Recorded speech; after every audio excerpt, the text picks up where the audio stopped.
Hi guys, welcome to Screen Guru.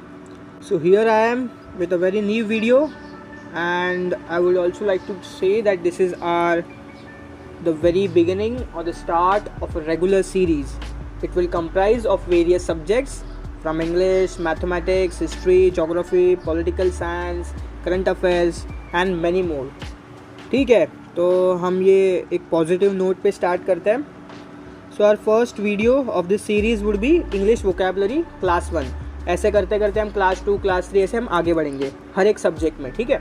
और ये specifically it would be about defence exams, B it CDS, FCAT, NDA और other related exams like CAPF, ACIO, IB वाला exam, ठीक है. और अगर आपका सिलेबस इससे मैच हो रहा है, because English vocabulary, qualitative, quantitative aptitude, maths, ये सब बहुत सारे एग्जाम्स में होता है ना, बैंक के एग्जाम्स में होता है, SSC CGL के एग्जाम्स में होता है. तो वो आप एक बार मैच कर लीजिएगा. आपका सिलेबस अगर मैच हो रहा हो तो आप भी ये सीरीज़ फॉलो कर सकते हो, even if you are not a defence aspirant, ठीक है. चलिए फिर एक पॉजिटिव नोट पे स्टार्ट करते हैं हम video. So the quote is, leaders have a lonely path, not many choose to fight for the right. Isn't it very true, guys? If you want to lead something, lead a team, lead a group, or be it any profession, if you want to be a leader, not just a political leader, be a leader in your own life, then you have to make yourself ready to be on a lonely path. आप हर किसी के साथ होते हो, आप दोस्तों के साथ बात करोगे, आप बहुत लोगों से मिलोगे ज़िंदगी में, लेकिन ये ज़रूरी नहीं है कि हर एक इंसान आपका आखिर तक साथ दे, ठीक है. And most of everyone will give up. अगर आप कभी स्ट्रगल्स फेस कर रहे हो तो बहुत लोग साथ आपका नहीं देंगे. So be ready for that, be ready to choose this right, choose the right to lead a successful life ahead, to choose a life to lead the life, ठीक है. चलिए आगे बढ़ते हैं. So our very first word is pertinent. Guys, I have also uploaded a previous video on English vocabulary, so some of the few words might be repeated, so it doesn't matter. From the next video onwards we will get new words into it, ठीक है. अगली बार से हमारा repeat नहीं होगा, ठीक है. तो चलिए फर्स्ट वर्ड हमारा है पर्टिनेंट. पर्टिनेंट का मतलब है सूटेबल. आपको एक इससे रिलेटेड आपको एक बताता हूँ. एक ऐसी चीज़ होती है ना जिससे हम अगर किसी भी चीज़ को रिलेट कर दें, कोई भी जो भी चीज़ हम पढ़ रहे हैं उसको हम रिलेट कर दें तो हमें वो परमानेंट याद रह जाती है. So let's relate it with the unsuitable boy. Unsuitable boy आपको पता है, करण जौहर का unsuitable boy. Unsuitable boy, this is a autobiography of Karan Johar. अभी आपको ये करण जौहर नाम के ऊपर ना ये शब्द हमेशा याद रहेगा, आपको ऐसा बाय हार्ट करने की ज़रूरत नहीं पड़ेगी. तो याद रखना, पर्टिनेंट का मीनिंग होता है suitable, something which is appropriate. आप ऐसे भी लिख सकते हैं उसको, appropriate, something which is very suitable to something, suitable to a particular task और suitable to a particular goal, ऐसा सब. चलिए next word is banter. Now banter means playful exchange of teasing remarks.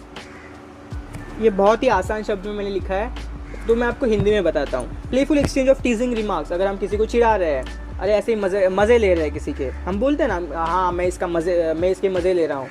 ऐसे हम दोस्तों में बात करते हैं ना, एक दूसरे के हम चिढ़ाते हैं, एक दूसरे के हम अलग अलग नाम रखते हैं.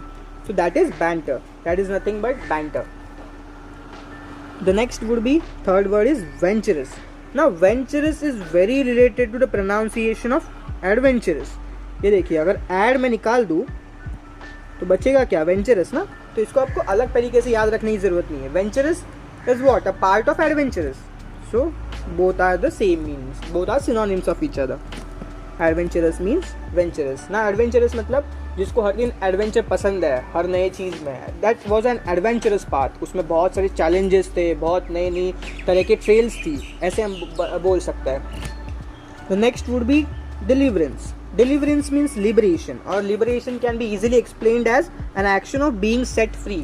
अगर किसी को आप फ्रीडम दे रहे हो तो आप क्या कर रहे हो, you are giving them deliverance, you are delivering something. और इसका मीनिंग दूसरा ये भी होता है कि आप डिलीवर करते हो कुछ चीज़ डिलीवर कर रहे हो, then that is also called as deliverance. Liberation का आपको मीनिंग पता चल गया. Liberation is nothing but the act of setting someone free, giving freedom. India got liberated. It means India attained freedom. चलिए नेक्स्ट वर्ड हम आगे बढ़ते हैं.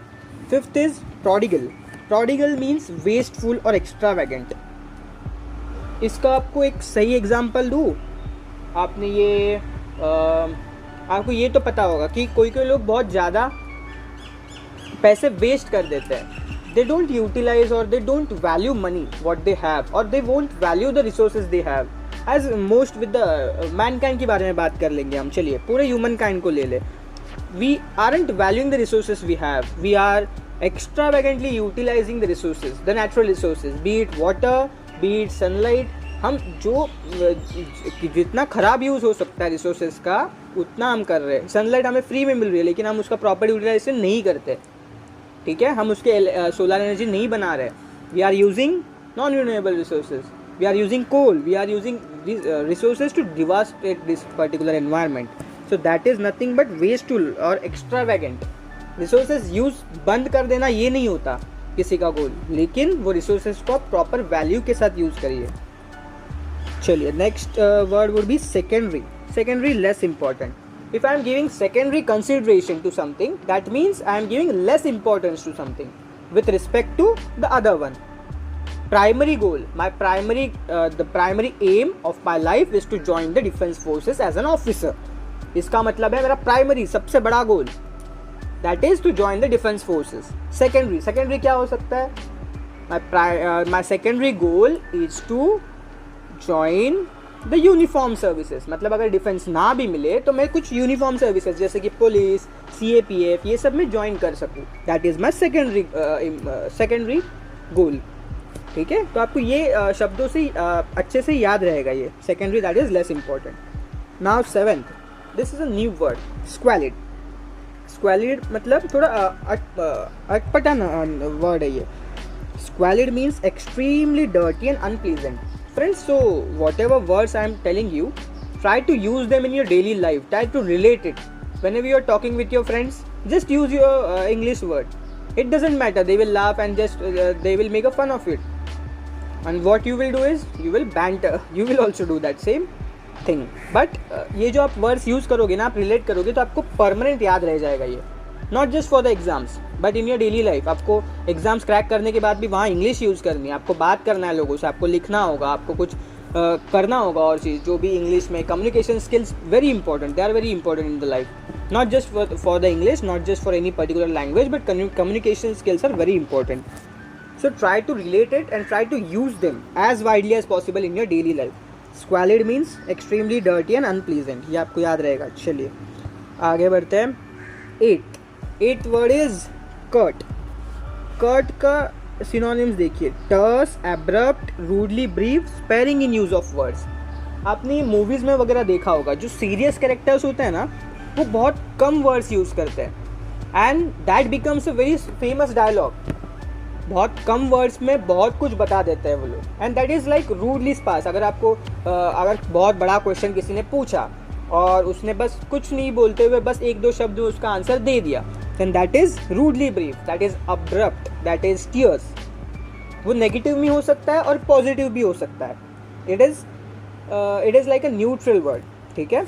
Sparing in use of words, बहुत कम वर्ड्स में जवाब देना, that is curt, that is terse, that is abrupt. All are synonyms.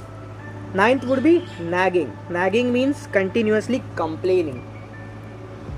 The person is nagging about the government. It means he is continuously complaining.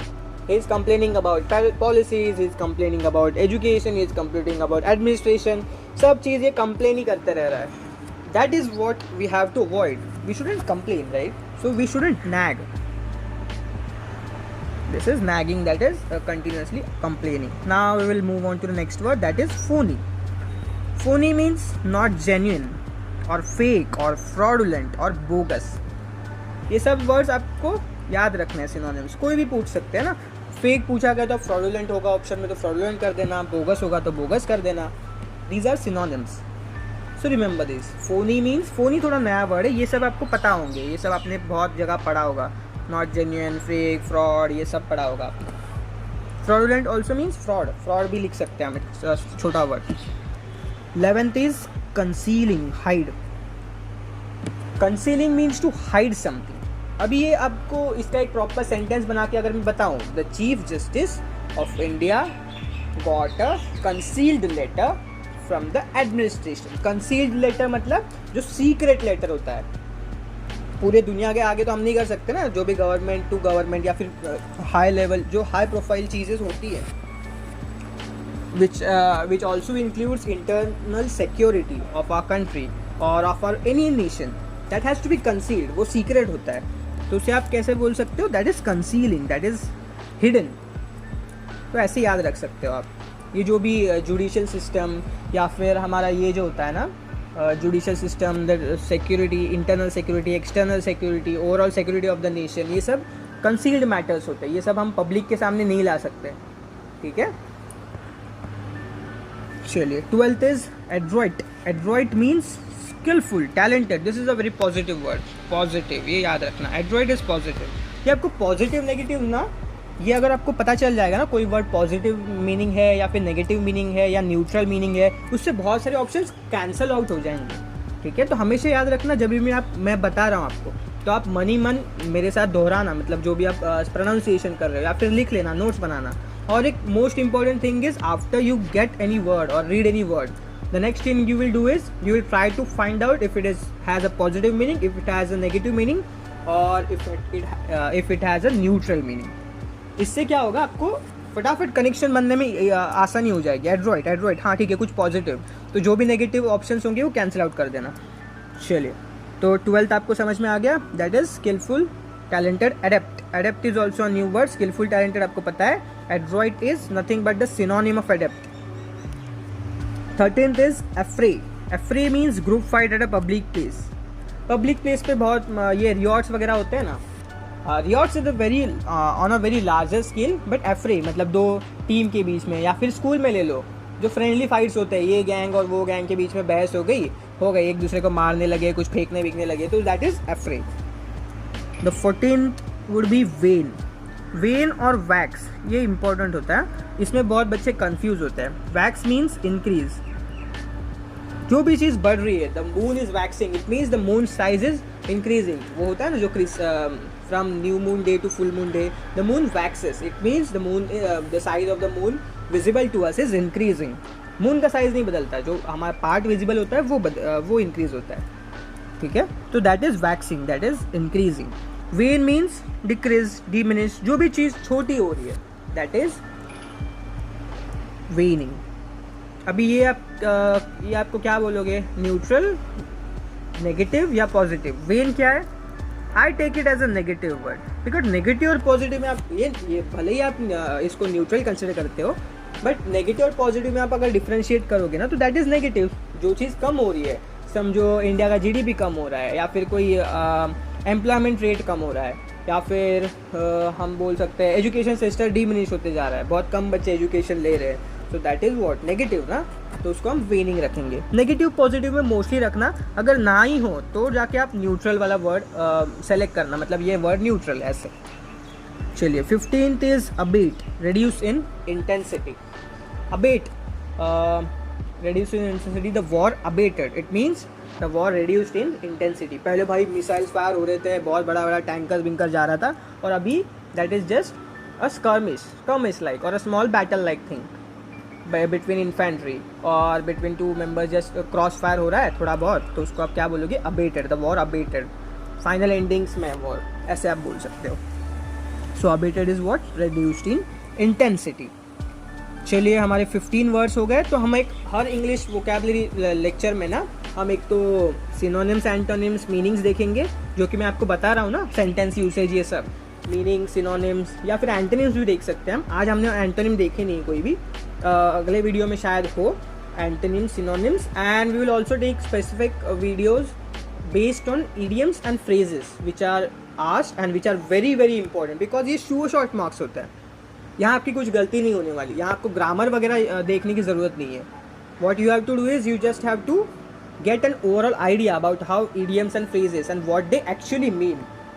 थोड़े बहुत option similar होंगे, तो उसमें हम कैसे फ़र्क करना है वो भी सीखेंगे। जैसे आपको मैंने बताया टिप्स, जो भी आपको कुछ इंपॉर्टेंट लग रहा हो ना, वो आप नोट बना के आपके बुक में रख लीजिएगा, because you cannot just watch my videos on repeat right every time. So if you are watching it once, just make a habit that whatever important you feel or whatever the words you feel are new to you, just make a point that you note it down. और जो भी मैं बता रहा हूँ, जैसे कि हमने वो cancellation technique, positive negative approach, ये सब देखा, मैं बहुत बार ये रिपीट करूँगा ताकि आप अगर ये वीडियो मिस कर रहे हो और अगर आप आगे का वीडियो देख रहे हो तभी भी आपकी हेल्प हो जाए, ठीक है। सो गाइज़, आपके लिए होमवर्क भी है, जैसे कि हम सब सीख रहे हैं ना यार, मैं आपको पढ़ा नहीं रहा हूँ, I am learning with you. So एक आपको होमवर्क भी ले लीजिए और एक कमेंट भी कर दीजिएगा। ये आपका जो भी मैंने आपको वर्ड्स दिए ना, first is augment, then pious, then abysmal, then improvident and then thrifty. Thrifty तो बहुत ईजी है, शायद मैंने लास्ट वीडियो में बोला था, या फिर नहीं भी बोला होगा तो thrifty is very useful in daily life. Thrifty आप बहुत जगह यूज़ करते हो, आप स्कूल से सीख रहे हो ये वर्ड। तो thrifty is very easy for you. If not, need not worry, just try to find it on Google, try to find it somewhere in your books, in your grammar books और in dictionaries, ठीक है। आप ये सब कर सकते हो। थीसॉरस भी एक अच्छा सोर्स है सिनोनिम्स एंटोनिम्स ढूंढने का। तो थीसॉरस डिक्शनरी जैसे होता है वैसे ही थीसॉरस होता है, तो थीसॉरस में भी आप ढूंढ सकते हो। इसके आप मीनिंग से ना कमेंट कर दीजिएगा ताकि अगर कुछ गलत हो या फिर सही हो तो मैं भी आपको रिप्लाई कर सकूँ और मुझे भी पता चले कि you are getting value from my videos and you are not just here for watching the videos, you are really serious about the exams or really serious about increasing your vocabulary or increasing your overall competence, not just based on your knowledge, based on the subjects, but your overall personality. ये जो words वगैरह होते हैं ना, ये सिर्फ competitive exams के लिए नहीं, आपकी पर्सनैलिटी डेवलप करता है। चलिए, तो आपको होमवर्क मिल गया, इसका स्क्रीनशॉट लेके आप आंसर्स कमेंट कर देना और आपके दोस्तों के साथ शेयर कर देना अगर आपको ये वीडियो यूज़फुल लगे। हम हर लेक्चर में 15 वर्ड्स करेंगे, 5 आपको मैं होमवर्क देते जाऊंगा, so that even in 1 week we will complete more than 140 words, ठीक है। अगर मैं 20 वर्ड्स मतलब हमारे हर वीडियो के साथ हो रहे हैं ना, जो 7 × 2 इज़ 140 वर्ड्स हमारे हो जाएंगे एक वीक में। तो समझिए आप एक महीने में आपके कितने हो जाएंगे। वो बोलते हैं ना, बूंद बूंद से सागर बनता है, वैसे थोड़े थोड़े वर्ड्स अगर हम हर दिन करेंगे तो आपको आसानी हो जाएगी। चलिए, have a great day ahead, like share subscribe, that's screen Guru for you, bye.